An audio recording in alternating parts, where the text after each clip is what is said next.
Hello সবাইকে। তো চলো আজকে তোমাদের সাথে ভাইফোঁটার দিনের ভিডিওটা শেয়ার করা যাক। হ্যাঁ জানি এখন আমি দুর্গাপুজো কালী পুজোর ভিডিওই সব দিয়ে উঠতে পারিনি। অ্যাকচুয়ালি আমাদের অকেশন আর শেষ হচ্ছে না, পরপর সব অকেশন লেগে গেছে, তো আমি টাইমই পাচ্ছি না ভিডিও এডিট করার। তো সেদিন প্রথমে সকালে স্নান টান করে রেডি হয়ে বোনদের সাথে নিয়ে চলে গেছিলাম মিষ্টির দোকানে মিষ্টি আনতে।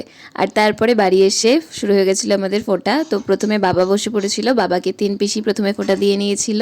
আর তারপরে বাবার ফোঁটা হয়ে গেলে বসে পড়েছিল ফোঁটা নিতে আমার দাদা আর ভাই। তো প্রথমে ওদেরকে আমি ফোঁটা দিয়ে নিয়েছিলাম, আর তারপরে আমার বোন ফোঁটা দিচ্ছিল, আর তারপরে আমার ছোট পিসির মেয়ে ও ফোঁটা দিয়ে নিয়েছিল। আর ওর ফোঁটা দিতে তো এত হাসাহাসি হয়, মানে ও ফোঁটা দিতে গিয়ে এত হাসে আর এত হাত কাঁপায়, পুরো ফোঁটা তো ওদের কাজলের মতো হয়ে যায়। তো ফোঁটা টোটা সেরে আমরা বসে পড়েছিলাম সকালে টিফিন করতে। আর টিফিনে ছিল লুচি আর ঘুগনি, যেটা আমার সব থেকে বেশি ফেভারিট। আর তার কিছুক্ষণ পর দুপুরে লাঞ্চ করে নিয়েছিলাম। আর লাঞ্চে ছিল ডাল, আলু ভাজা, পটল চিংড়ি আর চিকেন। আর তারপরে বিকেলবেলা আমরা একটু রিলস বানাচ্ছিলাম। আর তারপরে রেডি হয়ে আমরা বেরিয়ে গেছিলাম আশেপাশে কয়েকটা ঠাকুর দেখতে। প্রথমে চলে এসেছিলাম আমাদের পাড়ার ঠাকুরটা দেখতে, আর তারপরে চলে গেছিলাম সোদপুর ক্লাবে, যেখানে এবছরের থিম ছিল ভয়। তারপরে আরো বেশ কয়েকটা ঠাকুর দেখে চলে এসেছিলাম বাড়ি। আর তারপরে খাওয়া দাওয়া করে রাত 1:30 অবধি ধরে বাজি ফাটিয়েছিলাম সবাই মিলে। তো চলো আজকে ভিডিওটা এটুকুই। ভিডিওটা ভালো লাগলে একটা লাইক করে দিও, চ্যানেলটাকে একটা সাবস্ক্রাইব করে দিও। দেখা হচ্ছে নতুন কোনো ভিডিওতে। বাই।